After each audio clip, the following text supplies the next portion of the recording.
Welcome, everybody, to our publishing panel today. My name is Diane Caldwell, and I'm one of the careers consultants here at the Career Service. A very warm welcome, particularly to our speakers today, who have really generously given us of their time to speak on this panel. We've invited 4 panelists, who you should hopefully see on your screen, from a range of publishing organizations to talk about their experiences working in publishing. I'm really looking forward to hearing what they have to say, and I know you'll find helpful tips applicable to you no matter where you're at in your career planning and in thinking about publishing particularly. So on the panel, we have Lucy Barnes, who is the editor and outreach coordinator at Open Book Publishers, Niall Mansfield, who is a publishing director at UIT Cambridge and Green Books, Emma Parkin, who is the editorial director at Barefoot Books, Ros Pyne, the global director of research and open access at Bloomsbury Academic. So welcome. Hopefully you'd had a chance, as I say, to look at the bios that we circulated for you, and I've put a link to that also in the chat that you can hopefully download as well. So we're going to start with each speaker first introducing themselves and their careers. So they'll each speak for a few minutes about their role in publishing and how they came to it and any key tips for you. And then prompted by some questions from me, we'll move from that into a panel discussion. And finally, at the end, we'll have some dedicated time for questions from the audience as well.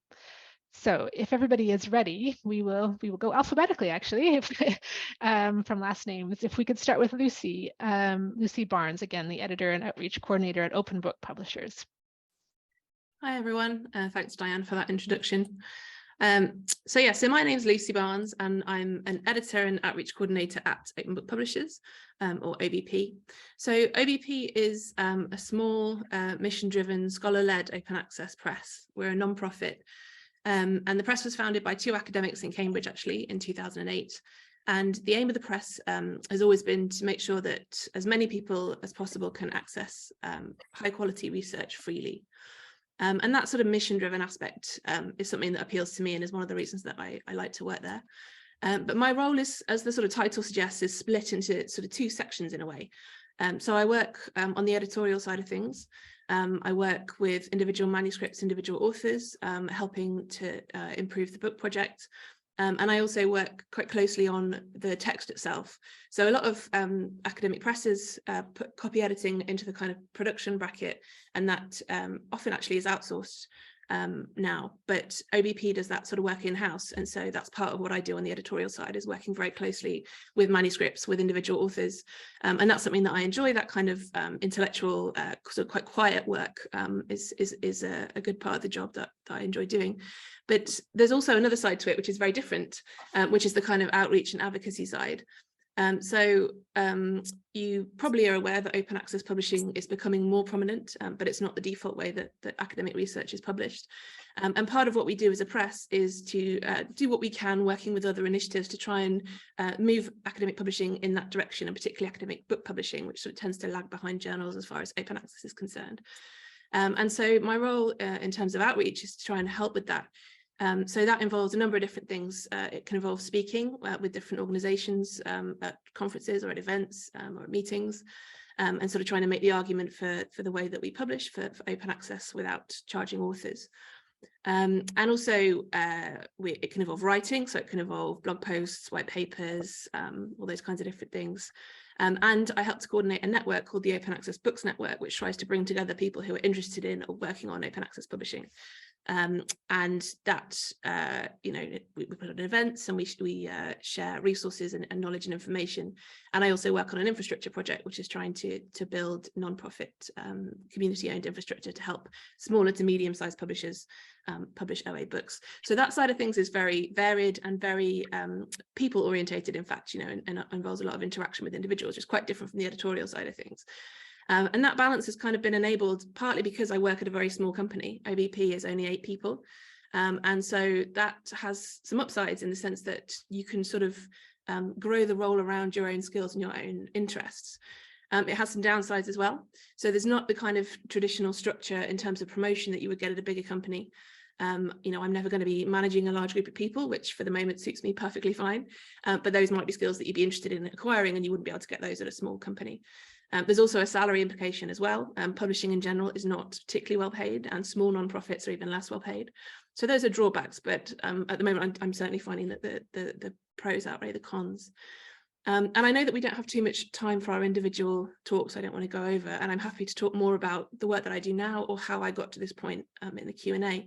But I did have one thing that I sort of wanted to say to this audience in particular, because when I was an undergraduate, I didn't really have any idea of what I wanted to do as a career, and sort of put off thinking about it until I graduated.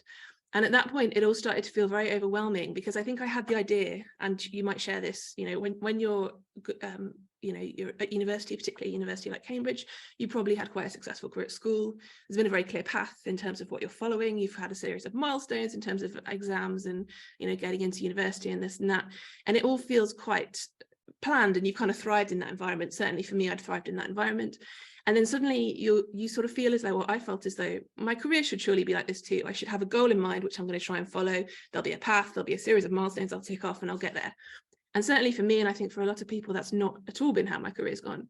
And so I think the sort of message that I wanted to get across particularly is that your career might not look linear, and that there might be different things that you're interested in. For example, I knew I was interested in books. I was also interested in theatre. I knew I liked studying. And so if you start trying to pursue those things, you will gain skills, you will meet people, and it may not all be necessarily completely linear. There might be moments where you feel frustrated or unfulfilled, but those sorts of things are kind of giving you clues about what you like and what you don't like, what you're good at and what you're not good at, what you're motivated by and what you're not motivated by. And I think all those different things can steer you eventually to get to a place where you're in a role or on a particular trajectory that you feel comfortable and happy with. So I think that's the main thing I wanted to say, that it's not necessarily going to be linear, and it's best to kind of get stuck in and try things out and sort of see where that takes you. So that was what I wanted to cover. Thank you, Lucy. That's really helpful and very good on both sides to see your personal perspective on it as well. We'll move next over to Niall Mansfield, who's the publishing director at UIT Cambridge Green Books. Hi. So it's 20 years since we published our first book. It's our birthday. What we aim to do with the UIT imprint is to make important topics accessible. And we also have another imprint, Green Books, that is very much what it says. It focuses on sustainability. My background is not usual for publishing. So really what I want to do is tell you about what I think it's really like and how things happen, which are not common or may not be what you realize. So as we only started publishing 20 years ago, I'd spent many years before in the computer industry, in internet security and networking. We set up the Financial Times a long time ago, a very long time ago. And as part of that, we had a consultant working on an email system who had written a book, and he needed a new edition. O'Reilly, a well-known computer publisher, didn't want to do it. So we said, we do it. And that's how we got into publishing. What was good about it was we were repaying a debt we had to the open software, free software community. That was good. We had gained a lot from it. We were an active member of that and got a lot from it. So it was nice to give something back. The other nice thing was lots of people sponsored us, so that before we printed, we were in profit. This was quite amazing in publishing. So we thought this is a very good idea. The other thing that made it possible was that, contrary to a lot of people's expectation, publishing does not involve having printing presses and huge factories and distributors and everything. Even at that stage, 20 years ago, publishing really meant producing a PDF and sending it to a printer. After that, everything can be outsourced. So you don't have your own printing machines, as some people did down around Bloomsbury Square and Russell Square, where they had machineries in the basement. You send it off to a printer, and then the printer sends it off to a warehouse, which is not yours either. And you may have third-party salespeople who do the selling, and you will have publicity people who do the marketing and so on. So it's very different from what it was. So I'm completely self-taught in this, but in one sense, in that I didn't come up the normal way. But the other thing is that publishing has been wonderfully friendly and open, and people are remarkably generous. There's not competition in the sense that, oh, you've got books, so we'll try to do you down, because my books are different to your books, and we do different things. So there are things that I would recommend to anybody who is interested in starting in publishing, and that is to join the Society of Young Publishers, which is, if I can share a screen,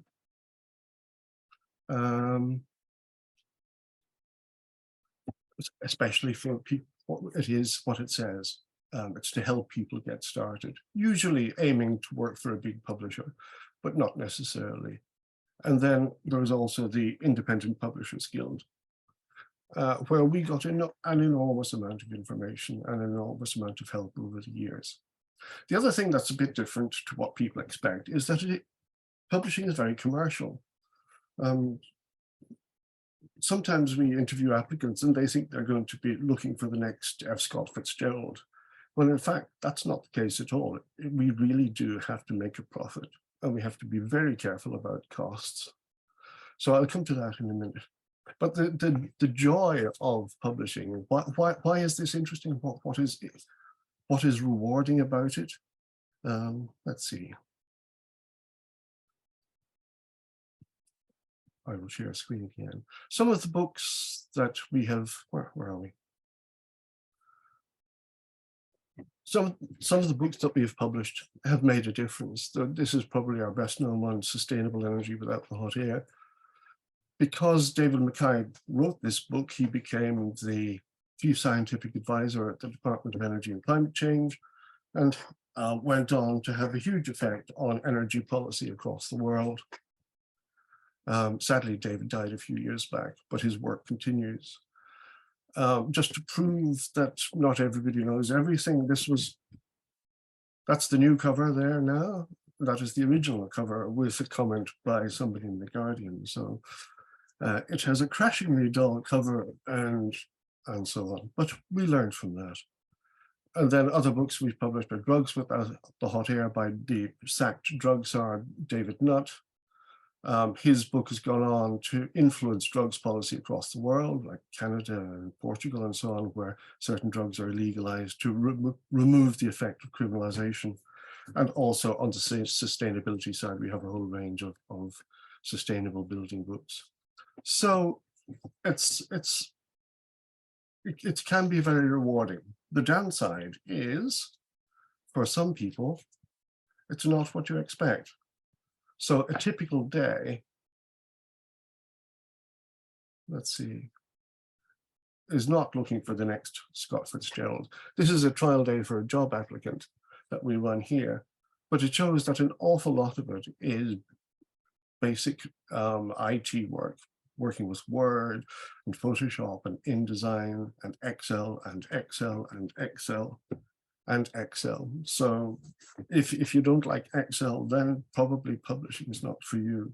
So as I said at the outset, I'm not trying to persuade you to enter publishing. I'm trying to describe what it's like and what you will need to succeed in it. So I think we could leave that there now. Thank you. Thanks, Niall. That's really helpful to get that perspective on the industry and the commercial aspects and the day-to-day. That's really interesting. We'll move next on to Emma Parkin, who's the editorial director at Barefoot Books.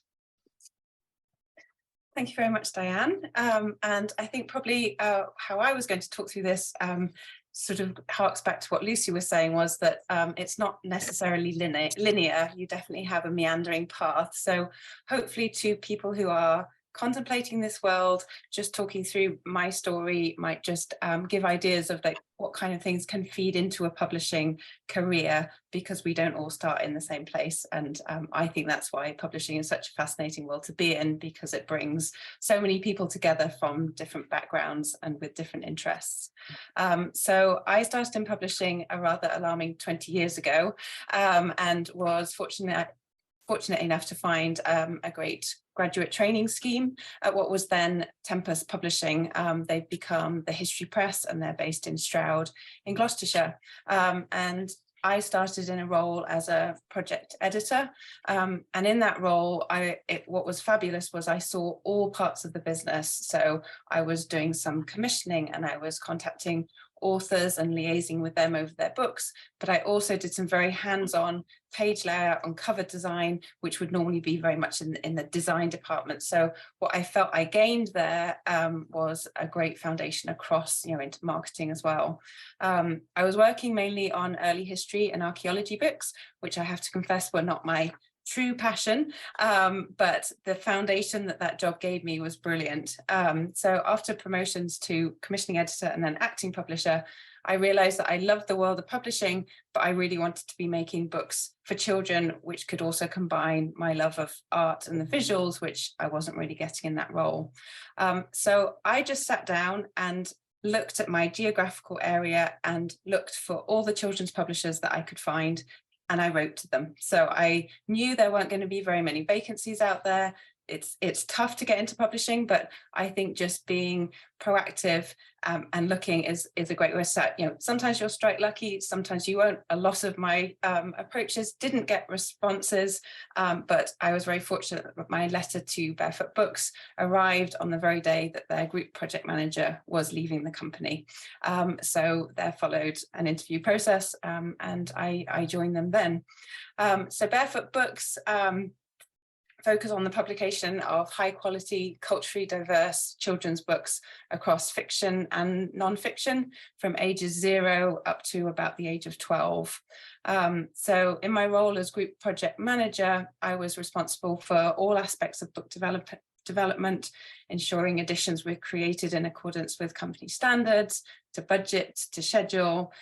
There's Excel spreadsheets, Google Sheets these days are definitely an important underpinning to all our jobs, I would imagine. And also what I love at Barefoot Books, and is slightly unusual in children's publishing, was the fact that editors are also in charge of the art direction. So that will often sit with the art and design department, but with us, we're responsible for that art direction. So with a background in some art and a dad as an artist, I really loved that aspect. So it was the words and the pictures that really were the magic for me. I then moved on to become the group publishing manager with responsibility for teams in both the US and the UK. So we had an office in Bath in the UK and also in Cambridge, Massachusetts.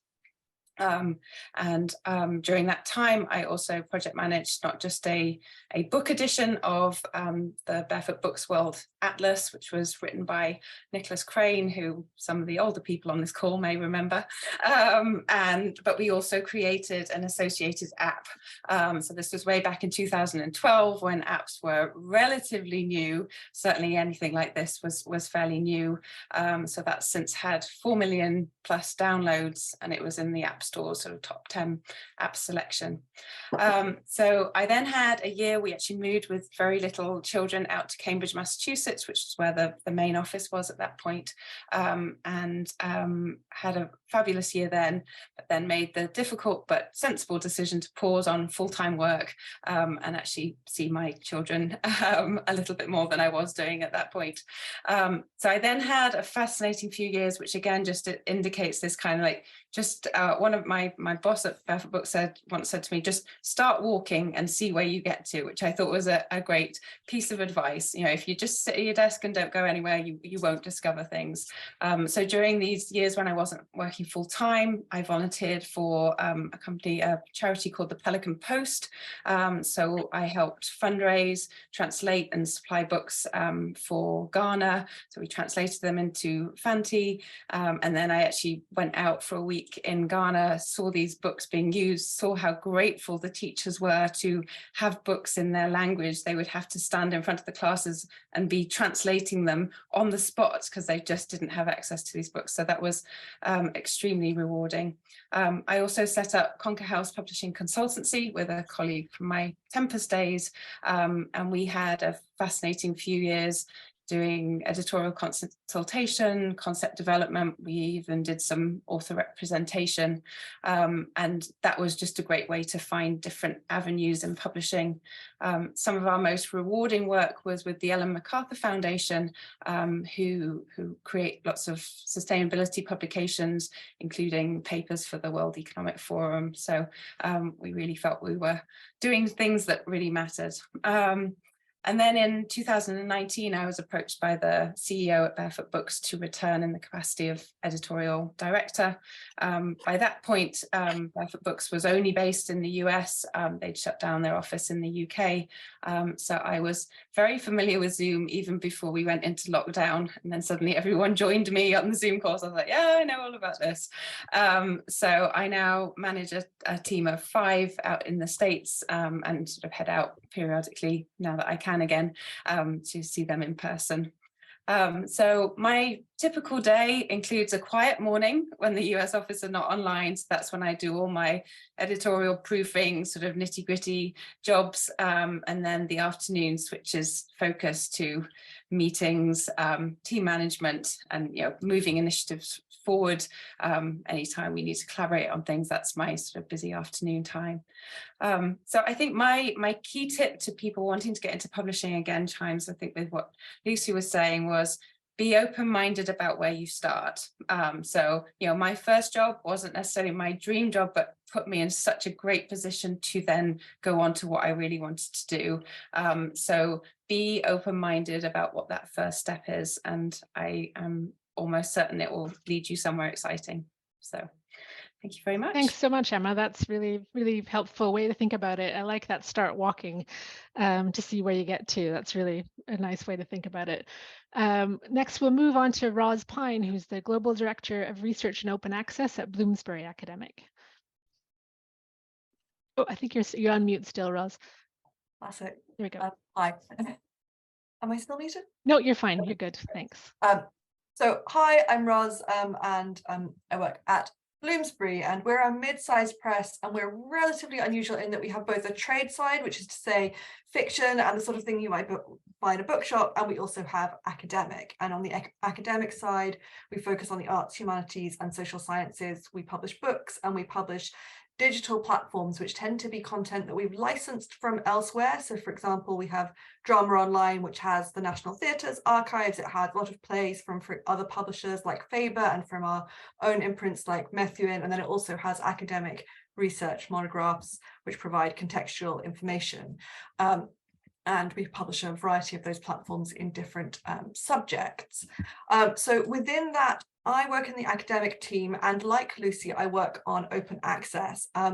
Unlike Lucy, I work at a publisher that mostly isn't open access. So my role is all about trying to transition our publishing to be more open. And when I'm talking about open access, I mean making it freely available to kind of share and reuse so that anyone around the world can find sort of academic writing, ideas, knowledge, share, build upon that, be inspired by it.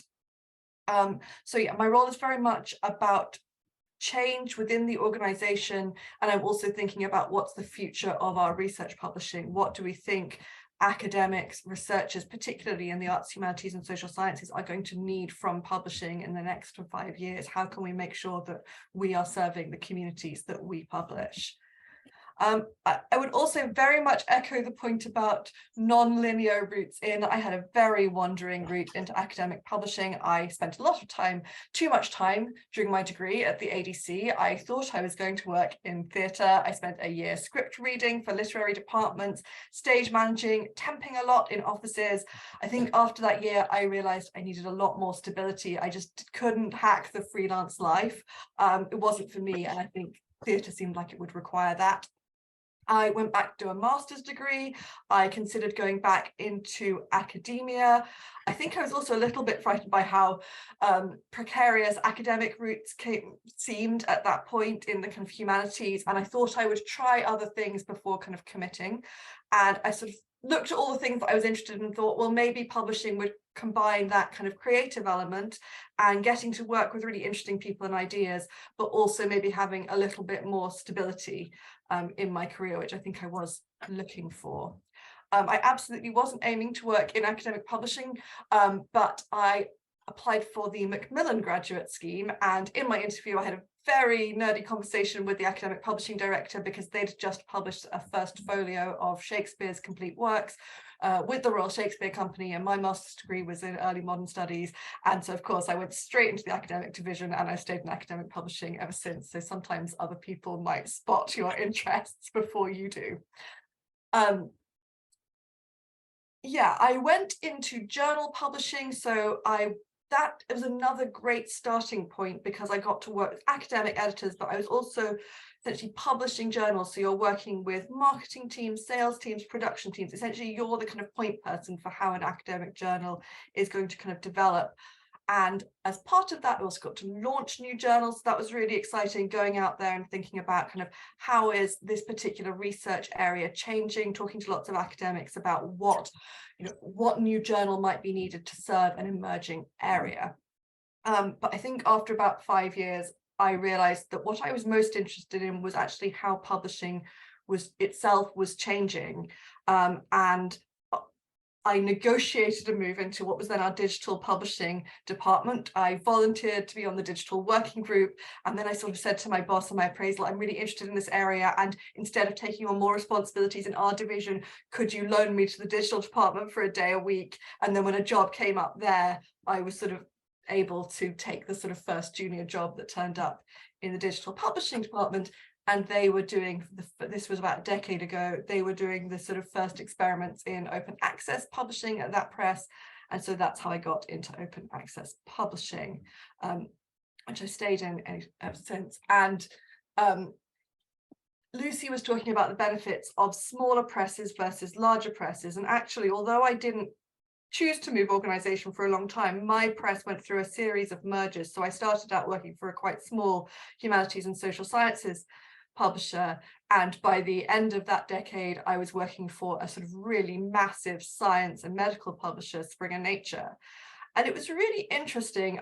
It was very international. I got to work with a lot of people with different cultures, different ways of working. It was much more commercial. So not all commercial publishers are the same, and they don't necessarily have the same ethos or the same approach. So I think it is worth bearing in mind kind of, what are your values? Where do you feel comfortable working?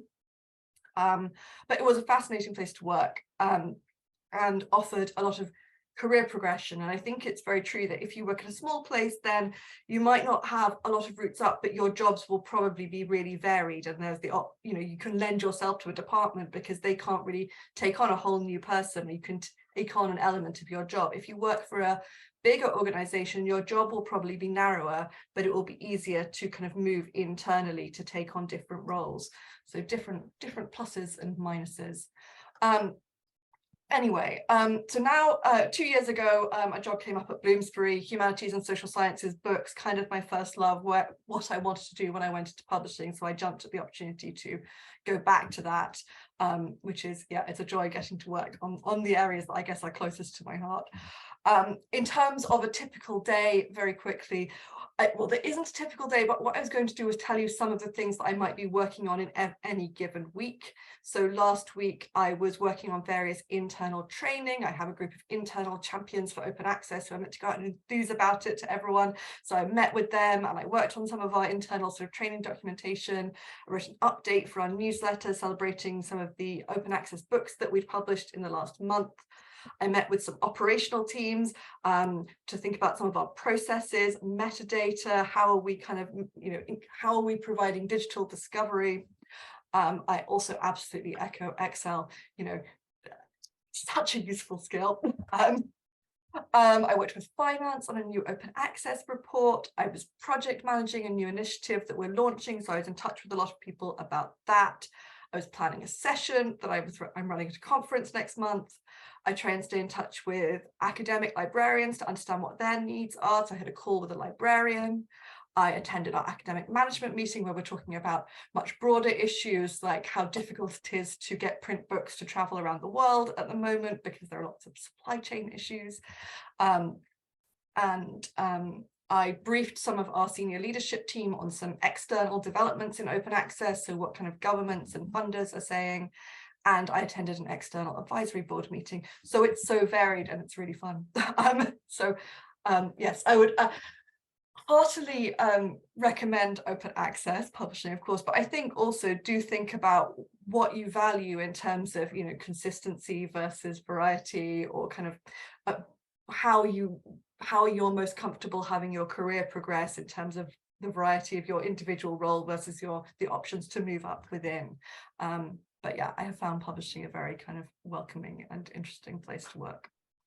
Thanks so much, Ros. That's really interesting. I can tell that you enjoy what you're doing, which is fabulous. And it's really nice that you've, as you say, been able to combine the creative with working with the people and the ideas, which is really exciting. So there's a lot of themes already coming through there, but we're going to move into some questions that we have curated for the panel. And there are already some coming up through the chat. So just to let you know, in the chat, we will come to those questions after we've gone through some of the questions that we've asked the panelists for. So we will get to those, don't worry.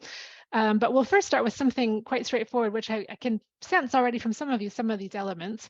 But what would you say that you like the most about your job? What would you say you enjoy the most and about what you're doing? Why don't we start with, we'll go back to Lucy, if that's okay. We'll go through the same order. Yeah, sure. I mean, I think as I was sort of describing in my few minutes, I think the variety of things that you get to do, and I think Ros was talking about as well, particularly, is really appealing. There's a lot of different challenges to the job. So if I'm wrestling with a manuscript for one half of the day, I might then have to, be setting up an event for a particular area of open access the next. So I really enjoy that. And I think, as I also said, and as Ros was emphasizing, the kind of the why of, why am I actually doing this? Like, I could be working elsewhere, I could be doing other things, but the kind of mission driven aspect of the press that I'm working for, and the idea that when you publish research open access, anyone is going to be able to read it and to do something useful with it. I find that really motivating as well. So there's a real alignment, it sounds like, with your values, which is great. Anybody else want to jump in to go to you, Niall? I think, as I said, probably already, probably the most satisfying thing is that our books do make a difference, that they have been very influential. Apart from that, we do produce beautiful books, which is in itself rewarding. Yeah. They're built to last. And just on a personal front, and even though an awful lot of it is sort of hard grind with Excel and day-to-day administration, actually making the process run efficiently and effectively can be very satisfying. And then when it culminates in a book that has an effect, then we see our big reward. That's great. A lot of Excel theme coming through as well, for sure. Emma, how about you? So Barefoot Books is also a mission-based small company, which everyone in the company feels very strongly about. So I think waking up and going to your desk and knowing why you're there and seeing the impact that books can have on children. There are so many things going on in the world right now that are difficult for children to come to terms with, and so a lot of our books try to address those, whether it's a war-torn area of the world or anxiety, or there are just so many things that we can address through books, and we feel like we're sort of giving caregivers the tools to help children through what can be difficult. So knowing what impact the books are going to make really makes a huge difference. And then I think because the mission is so important, it attracts fabulous people. So look at us here. People in publishing are just great to work with. They really care. They love words. You can have those geeky conversations. It's a wonderful world to be in. So I find that a huge plus as well. Oh, that's really great. That's nice to hear. It's definitely coming across as a very positive industry in that sense, for sure. How about you, Ros? Yeah, I think for me, academic publishing is all about communicating the kind of best of new thought and ideas in the world. And if open access seems to me the sort of epitome of trying to do that from a publishing point of view, because you're allowing the greatest number of people to access that work, and you're still doing all the things that you would do as a publisher to kind of promote it and make sure that people find it. So I guess, again, from a values point of view, I find it really rewarding to work in a role which is trying to make more academic books in particular available via open access. And yeah, we publish some really fabulous books, and it's just exciting to be it is still satisfying after all these years to be involved with that, and to kind of, just look at the sort of range of things that we have been publishing. So yeah, being part of that process is, yeah, it's pretty cool. Thank you very much for that. I'm just going to acknowledge again, I realize we are getting some questions coming in through, but I will save those. So publishing really is, as we're already seeing from the four of you, an extremely varied industry. It sits across range of products as well, from commercial fiction, nonfiction, educational publishing, academic journals, as you've mentioned. How much did you know about the industry when you first started to think about it? And did you have a plan early on, perhaps, of what direction you wanted to take your career? I'm just going to start that with Lucy, if that's okay. So I had no plan particularly. I knew bits and pieces about publishing. I started to research it a little bit when I was thinking about it as a potential career path. But basically I knew that I cared about books and that I was interested in them, and that might be a route that I could then follow. So a bit similar to Ros, actually, I'd worked in theatre for a bit and had similarly struggled with the freelance aspect of it and the lack of payment as well. I was trying to work as an assistant director, which is frequently, you don't get any money for that. So publishing was sort of where I shifted to after that experience. And I did an internship with Comma Press, a small fiction press. And then was, I think via the careers service, actually, I found some volunteer work doing some reference checking and editing for a journal, sort of remotely. And then I saw that after applying for loads of different jobs that I wasn't getting, I saw that a small charity in Leicester, where I was living at the time, was looking for somebody to join its very tiny publishing department. And I'd never thought that, it was a health and safety charity, that would be how I would sort of enter publishing. But in fact, I got this role for sort of 6 months or so. And after that, moved to Palgrave in their marketing department. And again, marketing wasn't something I'd thought about when I thought about publishing. I'd been thinking about editorial. But I think it's that thing that Emma emphasized as well about, just start walking. So I just began to try and feel my way gradually into this industry and began to get a bit of a sense for it. And also, I think what I said in my opening section about sometimes you might find things that you find frustrating or that don't quite jibe with you. So when I was working for a commercial publisher, I was finding it frustrating and wasn't particularly enjoying it. There were certain things in terms of the sort of mission-driven aspect of it, as I said, that I was finding, just from my own personal experience, it wasn't fulfilling. And so I left to do a PhD and then found my way back into publishing via OBP, and the sort of non-profit open access angle of it is something that suited me better. So for me, I didn't know a huge amount about it, and I certainly didn't have a grand plan. Yeah, thanks. How about you, Emma? Do you have anything to add on that? I suppose my response would be quite similar. I didn't have a grand plan, and I didn't know that much about publishing. I just knew I love books, and so just once I got into the industry, you learn more and more. I think what's fascinating is there are different pockets of publishing that can in some ways be completely different. So you could be very expert and knowledgeable about your little corner, but another one could be very, very different. But that said, there are also some strands that are true through all of publishing. So yeah. I would say sort of wherever you start, learn that, get to know the bits that you love, and then kind of hold on to those bits and look for where you can find more of those. And that publishing happens not just in publishing companies. So I think I mentioned the Ellen MacArthur Foundation, who we did some consultancy. Now my business partner is working for them full time, and that wouldn't be an obvious place that you'd go to, but publishing happens within non-publishing companies as well. So there are lots of avenues that you can explore. Different ways in. Niall, did you have a point to say on that? Yes, that when we went into publishing first, we had no background in publishing, but because I had written books for Addison Wesley, part of Pearson, you certainly understood the idea of writing a book and also what's involved in it, and more particularly with how a book is logically constructed and how it's edited and how the element of communication, which is paramount, which has informed all our editing since. Having produced books, it's much easier to tell somebody else, I know what you mean. I know the difficulty that you have in trying to get this information across or trying to order the presentation so that it's a natural way. The other thing that came across through what we were doing even though it was a small world that we were working in, was the value of selling to a community. Our first book worked well because there was a community of people that used a certain piece of software, that knew the author, that needed this book. So we had an assured market. Yeah. And it also taught us how to become part of the community that you're selling to, not just to exploit it sort of heartlessly and make the most, but to be a real part of it so that we're working together. That was very valuable. Thank you for that. That's the connections and the networks.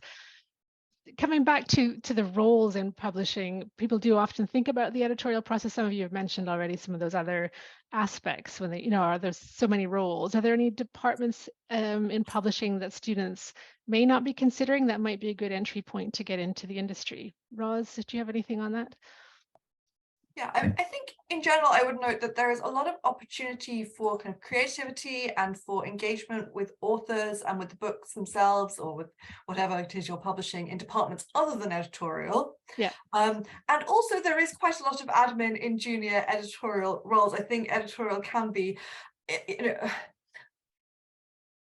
are a lot of other interesting places to work, and as we've seen, it's very possible to kind of move between those departments. I think it's really about thinking about, what interests you, where do you think your skills and your talents lie, and then kind of go and kind of read up about different job descriptions and think about how that matches up. I mean, I think rights is a really interesting, if you have languages in particular, rights roles are sort of somewhere between editorial and sales in a way. It's quite salesy in that you're going out and having conversations, you're trying to pitch those books to other people, but you're also really close to that kind of content. You're thinking about, which regions are likely to be interested in which books that you've published. A lot of digital roles. So I mentioned those sort of digital platforms that we publish. They, for example, and we're licensing lots of content. So there you might be kind of ultimately working with other publishers to kind of bring their plays or their videos or their books into a sort of bigger platform, which might be the better for the sum of its parts. So just to give you the example of two different sorts of roles, which you might not immediately think of in the sort of editorial, marketing, sales, which people maybe tend to think of as the more sort of standard roles. And is it just a quick follow-up on that for you, or maybe Emma might have something on this? Is it tricky to move between different departments in publishing? I would say it's very possible to move between different departments, although it's definitely easier at bigger presses just because there are more opportunities. And I would say you more often have to move sideways. It's quite hard to kind of move up and across at the same time. But if internally, it's actually hugely valuable when people shift between different departments, because your new department will benefit from all the knowledge that you bring of how that other department works in detail. And also, from your point of view, you can go and talk to the people who are doing those roles in your department. If you're trying to move sideways, go and have a coffee with the person who's doing that role at the moment. You can get a real sense of what that role is like. And I do think sometimes, I know when I graduated, I was just sort of desperate to find a job. And over time, maybe you get to be more selective, but I do think it's really important to think about what's important to you, what's going to make you happy in a job, and is that job and is that company or organization a good fit for you, because that's going to be the better for both of you. And also you're more likely to, sorry, I've digressed a bit from the question, but well, that's good. That's good advice for it. That is absolutely great advice for generally. I mean, it's sort of better for everybody if you're using your strengths, isn't it? So that kind of making that move. Is there anything you want to say on that, Emma? So I'd say definitely think beyond editorial. I mean, I'm sort of more familiar with the US jobs market just because that's where we've recruited from, but it's incredibly competitive to get into those editorial jobs. And, even the internships are very, very hard to get onto, but, we've recently had a marketing intern and she came to us in editorial, joined some meetings, and she's going to come and intern in editorial for her next semester. So we're definitely open to seeing that enthusiasm, seeing that keenness to join the team. And as Ros was saying, you then get that crossover. And actually at Barefoot Books, one of our goals for 2023 is to be less siloed. Let's move out of marketing being over here and actually these are our goals. This is the team we need to achieve this goal, and some of them are in marketing, some of them in editorial, some are in sale, and actually sort of move away from that. So I would, my theme here is stay open-minded, and you'll still get to where you want to get to. Yeah, paying attention as you're going along. That's great. So it is, getting into it, moving into some questions on recruitment, it is very competitive. So if you are doing recruitment and looking at applicants for roles in your organization, what would you say are the key skills and attributes that you're looking for, and what makes a really successful applicant stand out? Niall, if we could start with you on that one. Okay. Well, I remember talking to a personnel manager from Wiley at a publishing meeting. And they said, one of the things that people don't realize is that processing is hugely process driven, which it is. And hence, that's why I emphasized Excel. Yeah. So the sort of things that we're looking for are somebody who is organized, and that's crucial, and reliable. So reliable probably means somebody has worked previously. I mean, even if it's a Saturday job in Tesco's, they still know that they have to get up at 8 o'clock and be there, and even when you don't feel like going in, you're working. So that's the atmosphere of work.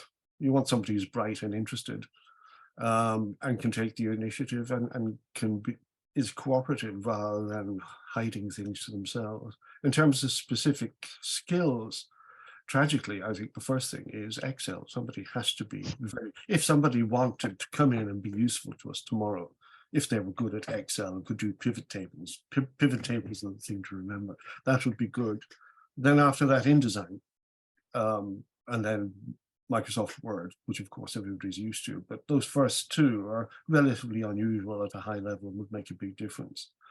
And the other thing that we always look for is having done something outside sort of the course, done clubs or societies of some kind, ideally being an officer in a society. So they're used to organizing things, they're used to getting people to do things they don't want to making something happen. Yeah, that's great. Thank you very much. How about Ros? Did you have anything to add on that?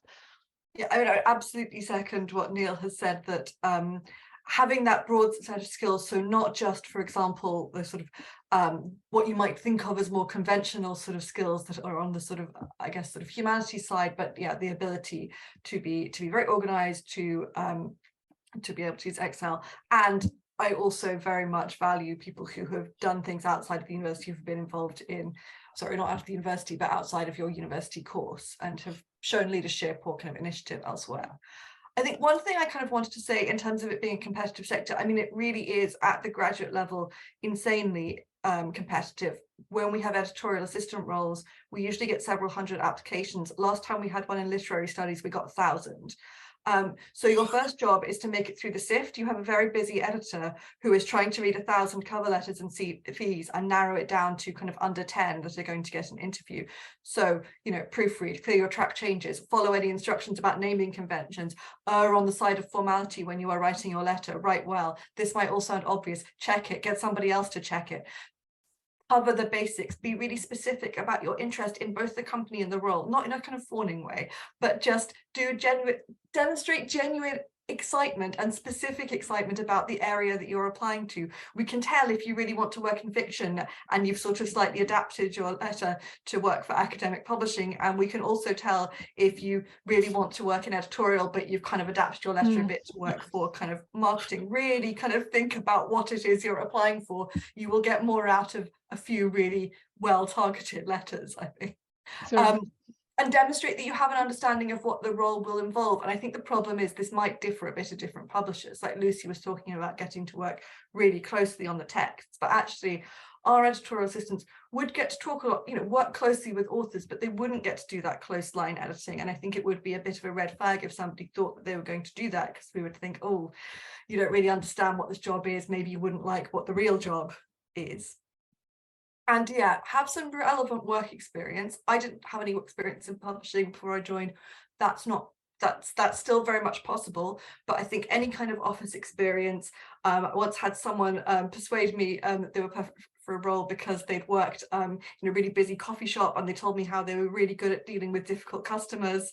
You know, you can show your relationship management, but I do think have some work experience and make it relevant. Yeah. And show that sort of authentic part of it as well, it sounds like too. What would you say, Lucy, is the value of networking for people looking for publishing roles? So I think I used to have a sort of impression that networking was about turning up at meetings and handing out business cards. And I think it's very much not the case. I think a network can include actually friends, and you know, it doesn't have to be a kind of collegiate professional network. So I found out about the role at Palgrave because a friend of mine already worked there. Ros also worked there, but it wasn't Ros that told me about it. And well, different departments, so that's why. But yeah, so it's not just about kind of these formal networks. It can be, you know, someone that you follow on Twitter who's a publisher, and you might shoot them a DM saying, would you mind having a chat with me? It could be us on this call now. You might send us an email afterwards and say, really interested in that talk. Would you mind having a quick look at my cover letter?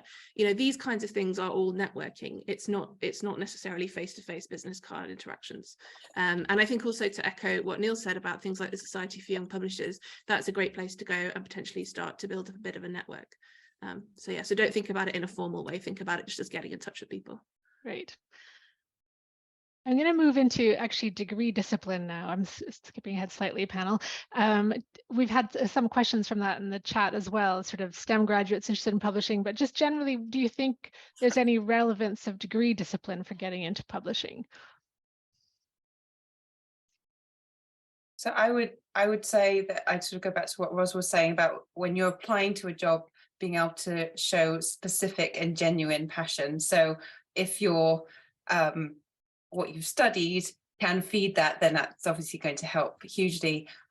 I studied Japanese studies. I have just in the last couple of years published a couple of books about Japan, but in the previous 18 years, I hadn't touched my degree topic. So it's not necessarily relevant, but just this, obviously the skills of gaining that degree and attention to detail. And, you know, there was a huge amount that I have transferred into my job. But I think the importance is, and we see it a lot in children's publishing, you know, publishing is hard to get into, children's publishing possibly even harder, is that genuine love of something. So if your degree topic, I've seen some subjects come up about this, if your degree topic is relevant to that job, then bring that out. We'd love to hear that. That would mean a lot to me in an interview process. Neil, did you have anything to say on that? Yeah, we're very agnostic about degrees. To us, the important thing about a degree is that you've trotted along for 3 years and worked hard and applied yourself. Showing application is the major thing. We've employed people who've been philosophers or natural scientists or whatever.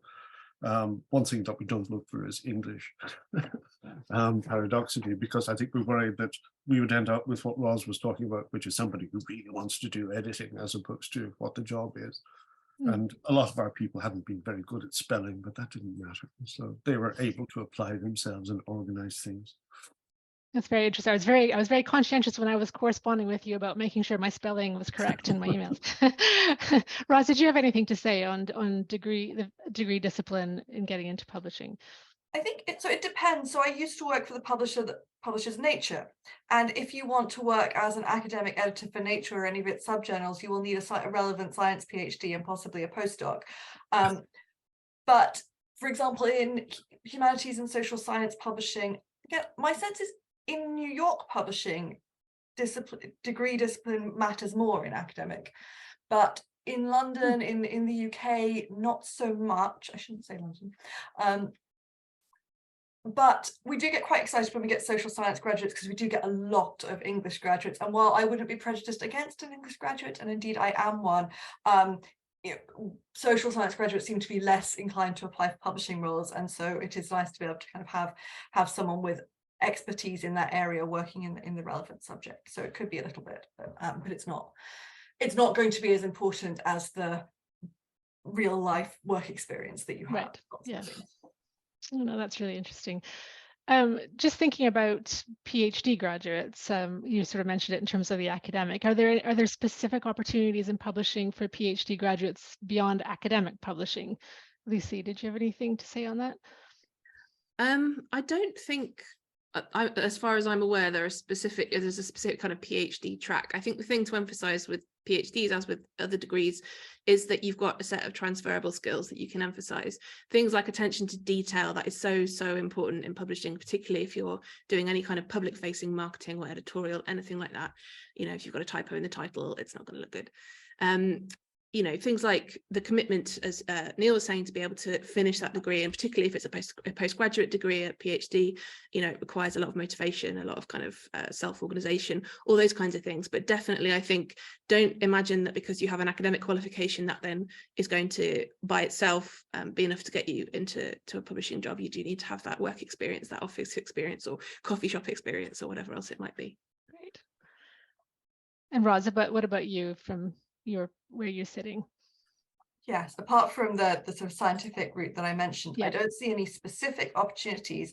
But I would say one thing with PhD, sometimes people think that because they've got a PhD, they can skip the editorial assistant stage and go straight to the sort of fun editor stage. And actually, we almost never consider for editorial roles anyone who hasn't first ideally really been an editorial assistant, or we might occasionally take someone who'd come from another department, but you won't get into an editor role without having publishing experience specifically. So I think if you have a PhD, you might need to acknowledge that you will need to get into that entry-level role, and maybe you will then have the skills to be able to move out of it faster than somebody else, but you can't generally skip it.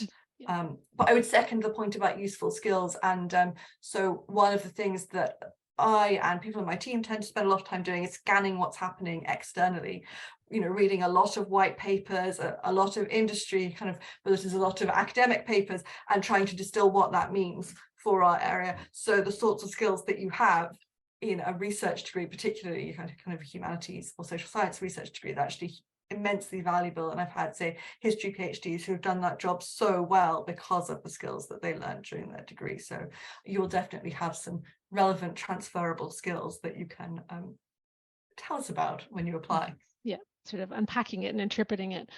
Now, would you recommend any postgraduate qualifications to work in publishing? Do you think that a postgraduate course in publishing or editorial or digital skills or even data science might make a person more competitive to get into publishing? Niall, would you like to take that one? I think it's not really a postgraduate qualification, but internships I think we would certainly value, because they know somebody who's done an internship has some understanding of what publishing really is, and there's a good chance that they're interested in it as opposed to just exploring it. So they're taking it further. We have looked at people who've an MA in publishing MA with mixed success. I think it's often not exactly what we want. It's often not practical enough. I think much more. The question that you asked in the handout was, what about data science and other things like that? I think those things would certainly, for our type of publishing, be much more relevant, like making things happen efficiently and organizing things. And then just the basic stuff of, it wouldn't require a postgraduate course, but certainly a vocational course in design, something like that would mean somebody would be very productive very quickly. And that gives them an advantage over somebody who isn't. Great. What about you, Lucy? Did you have anything to say on that? Yeah, I don't think that it's at all, it's definitely not necessary. I think you can, if you do get a qualification like that, you can obviously spin it to boost an application. So I'm thinking particularly that it demonstrates commitment. If you have, particularly if you say self-financed a master's degree, which not everyone of course is in a position to do, but if you have, or if, just the fact that you studied for that degree, you can say, look, I'm very committed to this, look what I've done. But I think, as we've been saying throughout, it's, a degree is not the primary way to get into a role like this. It will be about experience in some way. Great, thanks very much. In terms of, we've talked a little bit about sort of other experience, coffee shops, all that kind of thing, but do you have any other thoughts on particular non-publishing experiences that might be useful to have, Emma? That's a tricky one. As I was saying, you can find roles in other companies that relate, and help you develop those attention to detail skills that somebody who would then be moving into editorial would want to see. I think a question just popped up, how do we make that first step in? And I think potentially some unpaid experience and that real world publishing experience, even if that's hard to fit in, even if it's not a full-time thing and you're doing it alongside something else, I think just getting that first toe in the door is worth doing. But also the whole kind of start walking, the new thing could be something out of publishing. I don't have any particular examples to offer, but as when I had my years in between full-time working, I looked at book charities. You could take a look at them and what sort of roles they might offer. So just don't narrow the scope of what you're looking at if you're finding that what you are applying for isn't coming to anything. Great, thank you very much. Before we do, we're going to move very shortly into the questions that we have coming from the audience. But I just wanted to ask a couple more before we do that. First of all, did you have any particular views on work-life balance and salary levels working in publishing? If we could stay with you, Emma, on that, that would be great. I'm probably sort of not a normal sort of person to look at in terms of, I work for a US-based company, so salary-wise, I'm probably coming out a little higher than I would if I was working for a UK-based company. And again, even on the work-life balance, because my office is still there until 10 p.m. at night, it's sometimes harder to sort of stop at a reasonable time. I think in general, people work fairly long hours in publishing. It's a tough world to be in, but for me, that is offset by doing something that I really love. So I certainly don't think either of those factors should be something that puts people off going into publishing. If that is coming into your head, maybe that's a reason to think, well, maybe publishing isn't for me. If I'm still not feeling strongly enough about it to be worried about that. But maybe other people based in the UK can answer. Lucy, did you have any thoughts on that? Yeah, I think in terms of work-life balance, I think the thing about publishing that I would say is I've never been, rung up on a weekend or anything because I have to attend to something work-related. Yes, sometimes the days are long and sometimes they're long, partly because you don't impose enough discipline on yourself to be like, actually shut down the computer and walk away now, particularly working remotely and working from home. So there is certainly a lot to do and you have to be good at prioritizing and time management, but work-life balance is generally not too terrible. Salaries are not great. I think if you're looking to earn an awful lot of money, maybe publishing is not the right place, but they're decent salaries, but they're not high, I would say, in my experience. Yeah, there's a lot of sense of connection to values. Neil, did you have something to say on that? Regarding working hours, we've never asked anybody to work late of an evening, and have never needed to ask them to do it. The only exception would be when we're down at a book fair or whatever, and there's traveling involved. But basically, everybody works 9 to 5, and that's it. And we pride ourselves on that. The other thing on salaries, at the outset, I said I'm not trying to persuade anybody to enter publishing and just say what it is. I do remember we had an intern who was asking about salaries, and I showed her a salary survey from the Independent Publishers Guild, and her face fell, and she said, "Is that all?" and gave up. So I think that says something about the level of salaries that one can expect. Thanks for that. Something to at least know about, isn't it? to do that investigating on, for sure. Just one more I'm going to throw out to anybody just to see if some have been mentioned already, but if there's any other useful practical resources that you might think people would find useful if they're considering a career in publishing.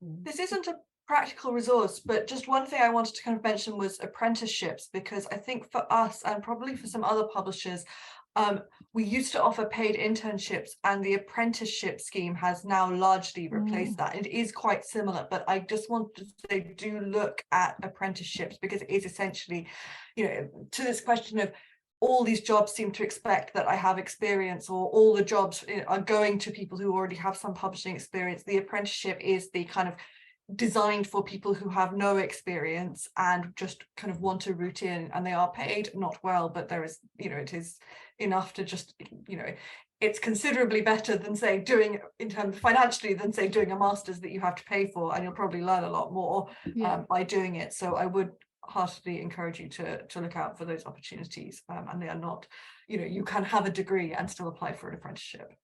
And just have a structured way into the industry, which can be appealing for sure. Anybody else? Any other resources you'd like to point out? Neil? Yeah.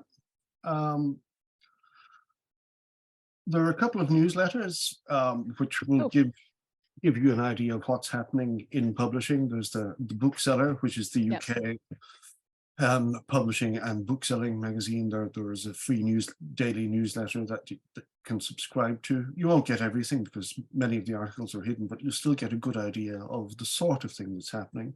And then the equivalent in the US is Publishers Weekly, who again have a daily newsletter. You can see what's happening, what is important, what people are worried about. That's great. Thank you. They're worth subscribing to, and they're free. Yeah, that's fabulous. I guess this slightly picks up, but we're going to move now to the questions in the chat. So I'm going to throw these out. Some of them are specifically addressed to certain people, but I'll throw them out generally to you all. The first is sort of picking up a little bit on the resources, but where would you say is the best place to look for publishing roles? So I'd say the bookseller that Neil just mentioned and their jobs page is kind of the main one that people go to. If it's not on there, it's unlikely to be elsewhere, but also considering some specific recruitment agencies as well, and signing up with them. Great. Are there specific agencies that would be working in that area? I think there are. I can't remember. It's a while since I was in the job market, yeah. so off the top of my head, maybe others can help out. So that's one fine. Is Inspired Selection. They tend to have quite a lot. I don't know how possible it is to work with recruitment agencies at a graduate level, though. Yeah. But I would second the bookseller recommendation. Yeah, bookseller is a good place. Neil, is that a new hand? I think. Yeah. If just show that the IPG has a jobs board, so which lists lots and lots of things. That's worth looking at. And then also sometimes the SYP, the Society of Young Publishers, have or had jobs boards in the past. Excellent. And then the Careers Office, we work through yourselves quite a lot. So that's great. I think some of what the questions, there's a thread of questions really on the best way, not just looking at advertised roles, or other ways to find work experience and internships while you're still a student. Is there anything specific that you could recommend on that? Ros? I think work experience, when I started in publishing, people would come and do a week or two of work experience, and that doesn't really happen anymore. And I think it's because the sort of rules around it changed. So essentially, if someone is coming to do actual work, then they have to be paid, which is fair enough. But the problem is it's not very useful to have someone come and do actual work for kind of 2 weeks. So that all sort of transmuted into internships. So I guess I would go back to looking for opportunities to do, can you find temping work? And people do still get into kind of full-time, so temping agencies might be one route to kind of get in sideways into publishing in your holidays. Get some of that sort of office experience. And yeah, right. Anybody? Oh, Lucy. Yeah, just to mention, I think Emma mentioned that she wrote to different publishers that she admired and whose work she respected. And I think that can be a good route. You may just make some kind of contact or relationship with them without work coming out of it. They may be able to give you something small that you can do. They may say, hey, there's a job actually that's coming up. You never know. I think getting in touch, particularly while you're still studying, so your main focus is elsewhere, you're not immediately looking for a job, getting in touch with publishers whose work you respect is a good idea. Great. I was just going to say that again, I think it shows initiative, and through just kind of researching those companies, even if they don't come to anything, you're learning more about publishing and the different big players. And I think also people in publishing are very people, so I think they appreciate that content, and it's don't necessarily have a very structured, or we're about to have this vacancy, but sometimes it is a little more nuanced. So I think that's worth doing, and is an education in itself. Yeah, sort of really learning to understand the organizations and different things like that. Thanks. I'm going to stick with you, Emma. There's a question specifically for you, Emma, about publishing of apps and how that works. So would one develop an app idea and design it and then approach sort of similar to a book, or how does that work? So when we created ours, we actually partnered with an app making company. There was no way as a publishing company that we would have all the skills required. So we partnered with a company called TouchPress. And so they brought their digital expertise and we brought our IP of the Atlas book and merged them together. It was quite a headache, I have to say. It came out well in the end, but added a few grey hairs to me, I'm quite sure, in the process. But a bit like in sort of how we create our books, the apps can also come about in different ways. So with books, they can be sent into us and we acquire those, or we can go out and commission, and it's the same. As far as I know, we have moved away from apps since our big World Atlas app, so I'm not going to pretend to be the absolute cutting edge expert on it, but I think, yeah, that still the publisher will generally have the idea that they would then want to develop, and will then find that expertise. Great, thanks very much. I'm going to just ask a question now to throw it out to again to anybody who wants to pick it up, specifically on whether you would say publishing is a diverse work environment. So we've had a couple of questions like that. How likely is it to sort of, what is that your experience of that in your industry, in your particular organizations? I mean, overall, I think publishing has a lot of work to do in this area. I think it does depend a lot on the type of publisher. So I mentioned previously working for a very large STM publisher. It was international. People tended to move around internationally, and it also published a mixture of sciences and humanities and social sciences. And actually that was, in some senses, reasonably diverse. And I was quite shocked when I then moved to my current very London-based publisher to find it's very, very white and middle class, and it is trying to change. And I think lots of publishers in this situation are trying to change, but I also think there's a lot of work to be done in this area. Anybody else want to add anything on that? I would just echo that. We're working very hard to improve our diversity, and hopefully it's something that all publishers are putting at the heart of their current goals. That's great. Thanks for that. We've had quite a lot of questions. I think we've answered on whether sort of a PhD in literature might impact any prospects. I think we've touched on that quite a bit, with some helpful tips on that. Sorry, I'm just checking this.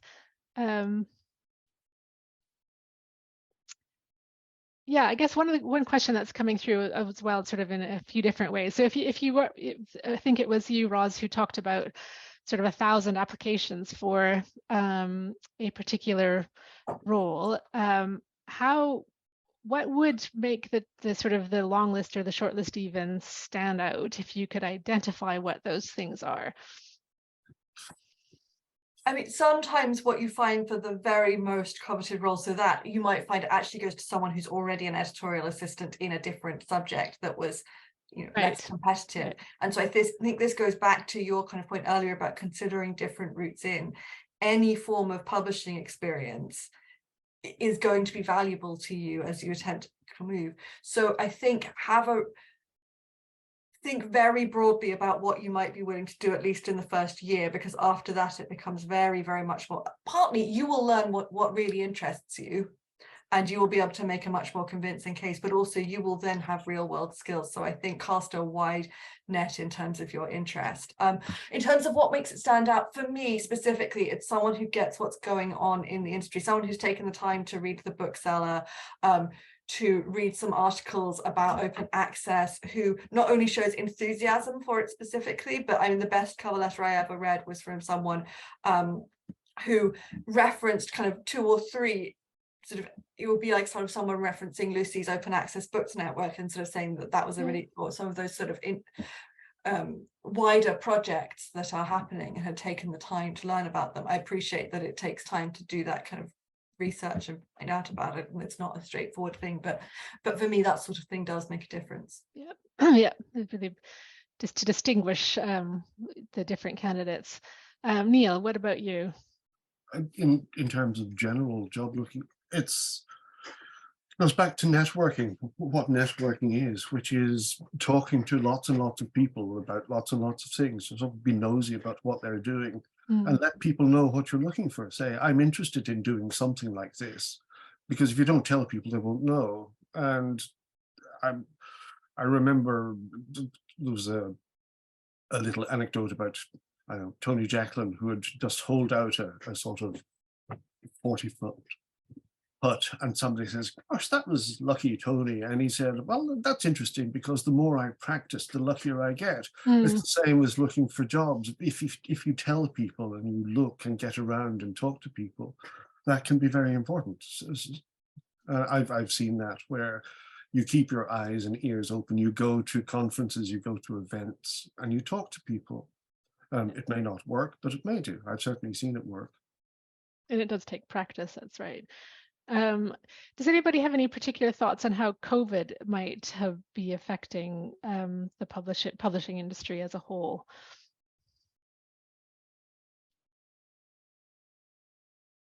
Well, remote working has become very common. Yeah. A company that we use, Barefoot Translations, unfortunately just renewed their office lease at the beginning of 2020, and now don't need it because their people have moved to Edinburgh and Poland. They're still employed. So it's certainly that, I think it reduces the London centricity of publishing, but there's still a matter of getting your foot in the door. So Anybody else, any thoughts on that yet? I think it maybe remains to be seen to a certain extent how the economic implications of COVID are going to play out, particularly, thinking about academic publishing in terms of university budgets. Is that going to have an impact on, what we're doing? I think also in terms of actually support for open access has been boosted because of the pandemic, and everybody suddenly realizing that, just being able to go to the library and read a book is maybe not the best or only way that people might want to access academic work. But yeah, those are all quite sort of high level rather than kind of immediately pragmatic issues. That's great. Just in terms of the digital is obviously affecting publishing and what does get published. Has that changed particularly the skill set that candidates might need to develop? Emma, would you have any thoughts on that? I think that probably children's publishing is slightly different from the wider world of publishing. Obviously digital came along and we had those moments of like, do we have to just stop printing books and this isn't going to happen anymore? And then I remember going to a presentation at London Book Fair about how children interacted with real life books against something that was on a digital device, and how the interaction between caregiver and child completely changed in those two scenarios. And that if you had a book, you were talking about the content, and if you had a digital device, the child was normally teaching the adult how to use the digital device, and it was just a completely different interaction. So thankfully, the shift was not as great. Obviously it has impacted, but particularly in children's books, there is still a value on the actual printed page. But that said, I would say there are now more opportunity. I just noticed somewhere like Nosy Crow is looking for an audio manager. So it's not just digital as in it's the audio side of things as well as ebooks. So if you have those skills and they can be hugely valuable, because a lot of the people who are in the publishing industry didn't necessarily have those initially, and then suddenly you're wanting to use your content on other platforms. So that could put you in a very strong position if you have those skills. And just before we came online, you were mentioning, so Barefoot Books creates some sing-alongs, and along with those we have an audio and also an animation. So we use external partners for those and very much rely on their expertise.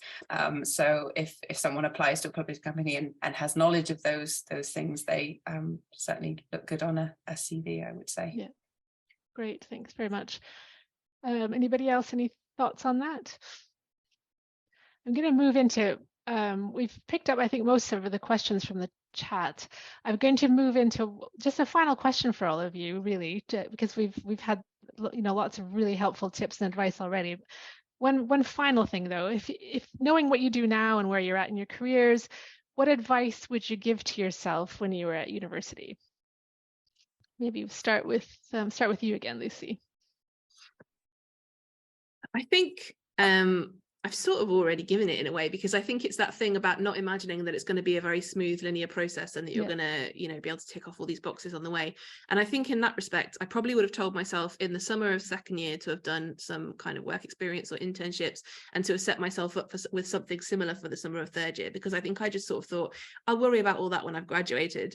And actually, you know, that thing about just start walking, it would have been helpful if I just started doing that a little bit earlier. So perhaps that's what I would tell myself. Great. Thanks very much. Next, Niall, how about you? I'd say two things. Be nosy. Watch what other people do. If you're working anywhere, see how the job is done. Keep your eyes open and be aware of what's happening, so that you can identify gaps, or later on, if you have to do it yourself, then you know what you're doing, as opposed to just thinking everything happens seamlessly. So just be aware and talk to people. That's great. Thanks very much. How about you, Emma? So I think I agree with Lucy. Don't sort of go through university pretending that the whole career thing will just somehow resolve itself. I think it didn't matter that it didn't, but looking back, I could have been more aware of the publishing world before I was then applying to it, and I think it's probably more competitive to get into these days than it was back then. So yeah, I guess it's the 2 points that Niall also made. Just be nosy, find out more information, because I think, to me, what I really value in a CV or an interview is that depth of knowledge and a passion for something. And it doesn't matter if whatever that is slightly niche, or it's showing that you can love something, learn about it, and then share that knowledge with the world, which I think is what's right at the heart of publishing, really. Great. How about you, Ros? Yeah, I mean, I definitely second with you, using your summers to get some form of work experience, even if it's just to sort of try and get some office skills, figure out what you might be interested in. But the other thing I wanted to say, which I guess is a little bit kind of beyond this, is in the year I graduated, I really I was quite good at getting interviews, and then I failed to get a lot of jobs, and I still cringe to think of some of the things that I said in those interviews, because I was so unprepared. And so I guess, and I was so terribly nervous, because every single interview mattered so much to me, because this might be the thing that could finally get me into a sort of creative job and so on. So, I mean, just if you get past all, you've done your sort of work experience, or your summer jobs, you've done your leadership positions in university, you've got yourself an interview, give yourself the best possible chance. I know it sounds so obvious, but just like go through and think, what are they going to ask me, and write down every single sort of thing you might want to say, and then prioritize the points that you want to get across in that interview. And at the end of the interview, if you're asked if you have any questions, make sure you have some relevant ones ready. That is your opportunity to show that you have thought about that company and you have some idea about the specifics of it. And if you've done all your work prepping for the cover letter, then you probably should have some questions. It's also your chance to check that that job is a good fit for you. So just think about the next stage as well. Yeah, that's really helpful. Sometimes it's hard to see all that, but to know that it's coming, and come for an interview practice at the Career Service as well. I would add to that, to that particular point. Well, I'm going to close there, and that does leave me now to just say a massive thank you to all of the panel members for sharing your time, your expertise, your insights, your understanding of Excel, everything. It's been really helpful, and to start walking and to do all those things that you advise. And thanks all to the audience for coming along today, because you are doing that engaging and trying to understand what's happening in publishing, which is great as well. So we hope you've enjoyed it and found it useful. We'll leave it there, and I say thank you very much to everybody. Thanks everyone, and thanks Diane for expert hosting. Thanks. Yes, thank you so much. Thank you very much. Bye. Thanks all. Thanks.